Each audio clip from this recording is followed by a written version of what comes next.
মুভির শুরুতেই আমরা দেখতে পাই এক গোপন ল্যাব যেখানে চলছে এক রহস্যময় প্রজেক্ট। এটা হলো গ্রেপস্টোন নামের একটা অস্ত্র তৈরির চেষ্টা। এই ল্যাবের পরিবেশ নাকি একেবারে পুরাতন সময়ের সোভিয়েত ইউনিয়নের মতো, যেখানে অনেক গোপন গবেষণা হতো।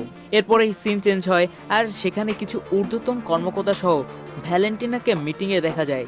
কি চিনছেন না? আর সেই ভ্যালেন্টিনা অ্যালেগ্রা ডি ফন্টেইন।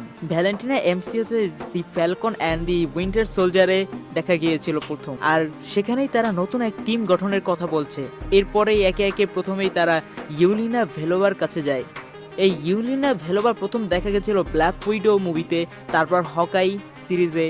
সে নাতিদুর অতীতের কুখ্যাত ব্ল্যাক উইডো প্রোগ্রামের অংশ, কিন্তু এখন একরকম রেডিমেপশন চাইছে, মানে শান্তি যাকে বলে। এরপর আমরা বাকি বার্নস দি উইন্টার সোলজার দেখতে পাই।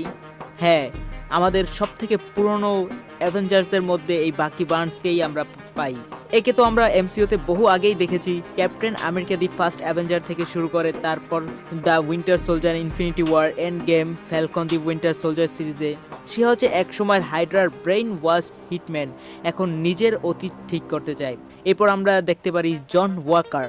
এই ভাই সাহেব হলো the falcon and the winter soldier সিরিজের সেই নতুন ক্যাপ্টেন আমেরিকা, যে ভদ্র আমেরিকান স্টাইলে কাজ না করে একবার লাইভে লোক মেরে ফেলেছিল। এখন তার নাম ইউএস এজেন্ট।